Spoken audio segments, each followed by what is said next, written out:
Hi everyone, I'm doctor Tejaswi. ORS అంటే ఏంటి, ఎప్పుడు యూజ్ చేయాలి? ఓఆర్ఎస్ అంటే ఓరల్ రీహైడ్రేషన్ సొల్యూషన్. ఎప్పుడు యూజ్ చేస్తాం?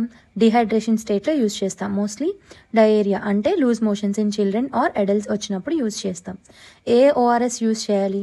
WHO ఫార్ములాతో ఉన్న ఓఆర్ఎస్ మాత్రమే యూజ్ చేయాలి. ఎందుకు అంటే WHO ప్రిస్క్రైబ్డ్ ఓఆర్ఎస్లో sodium, potassium, chloride, citrate, dextrose ఇవన్నీ టోటల్ ఆస్మోలారిటీ కలిపి 245 మిల్లీ ఆస్మోల్స్ ఉంటుంది.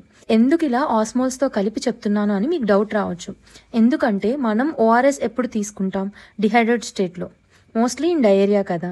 సో ఆ డయేరియా స్టేట్లో మన బాడీలో నుంచి వాటర్తో పాటు సోడియం అండ్ క్లోరైడ్ కూడా లాస్ అవుతాయి.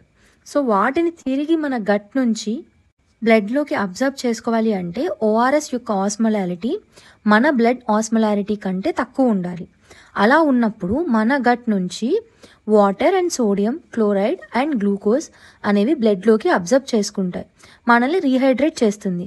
అలా కాకుండా అదర్ ఎనర్జీ డ్రింక్స్ ఏవైనా తీసుకున్నప్పుడు which contains high amounts of carbs and sugars, glucose and carbs అనేవి హై ఆస్మోలార్ మాలిక్యూల్స్.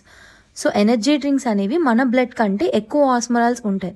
అలా ఉండడం వల్ల బ్లడ్ అంటే మన బాడీ నుంచి ఇంకా ఫ్లూయిడ్ గట్ బయటికి పూర్తిగా వచ్చి ఇంకా మనం ఎక్కువ డీహైడ్రేట్ అవుతాం, especially in childrens. So kindly use WHO ORS sachet.